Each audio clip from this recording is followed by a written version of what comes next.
দেখতে পুচকে কিন্তু ক্রিস গেইলের চেয়ে কম কিসে? বিশ্ব ক্রিকেটে নতুন ছক্কাচারের রাজা জ্যাক ফ্রেজার ম্যাকগার্ক এবার আইপিএলে 5 ইনিংস ব্যাটিং করেই 22টা করে 4 আর ছক্কা দিল্লির এই ওপেনারের।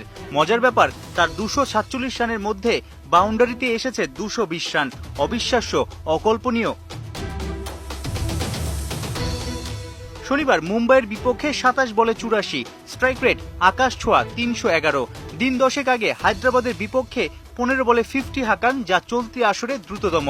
ধুমধারাক্কা ব্যাট চালিয়ে ইতিমধ্যেই দর্শকদের মনে জায়গা করে নিয়েছেন 22 বছর বয়সী এই অস্ট্রেলিয়ান। সেঞ্চুরি মিস ফ্রেজারের, এরপর দর্শকদের মাতিয়ে রাখেন সাই হোপ, ঋষভ পান্থ ও স্টাবস। 25 বলে 48 রানে অপরাজিত ছিলেন স্টাবস। মুম্বাইকে টার্গেট দেয় 258 রান।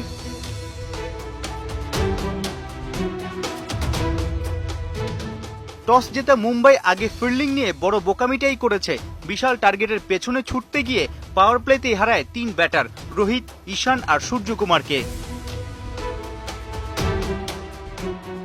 মিডল অর্ডারে ক্যাপ্টেন হার্দিকের বিধ্বংসী ব্যাটিং, 24 বলে 46 রান, ইনিংসটা বড় করতে না পারার আক্ষেপ তার। এরপর টিম ডেভিডের 17 বলে 37, 50 হাঁকান তিলক ভার্মা, তবুও জিততে পারেনি মুম্বাই। ইম্প্যাক্ট প্লেয়ার হিসেবে নেমে পেসার রাশিক সালাম তুলে নিয়েছেন 3 উইকেট।